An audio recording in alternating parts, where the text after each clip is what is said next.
ताज्या बातम्या विचार नव्हे त्यासाठी सचोटी न्यूज चॅनल बघायलाच हवे।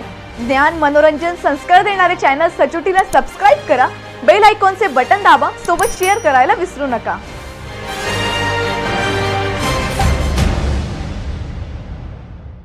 बोगस शिक्षक व कर्मचारी भरती करणाऱ्या भाडकाऊ संस्था चालक, दलाल, अधिकाऱ्यावर गुन्हे दाखल करण्याचे आदेश शासनाने दिले आहेत। भ्रष्टाचार निर्मूलन परिषद सातत्याने पाठपुरावा करीत आहे।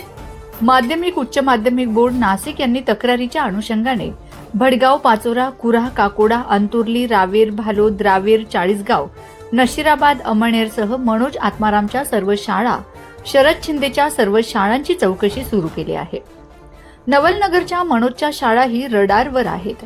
या शाळांची चौकशी होऊन एसआयटी गुन्हे दाखल करणार आहे। बनावट प्रस्ताव सादर करून खोट्या संच मान्यता, बोगस शालार्थ करून शासनाला कोट्यावधीचा गंडा घातला आहे। बोगस डिग्र्यांच्या माध्यमातून बेकायदा शिक्षक भरती शासनाची डोकेदुखी ठरली आहे। शिक्षण क्षेत्राचा बट्ट्याबोळ करण्यात शिक्षण अधिकारी, उपसंचालक यांनी शेकडो कोटींची तोडीपाणी केली आहे। त्यामुळे शासन खडबडून जागे झाले आहे।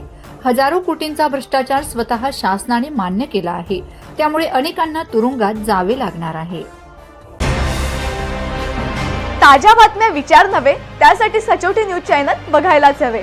ज्ञान मनोरंजन संस्कार देणारे चॅनल सचोटीला सबस्क्राइब करा, बेल आयकॉनचे बटन दाबा, सोबत शेअर करायला विसरू नका।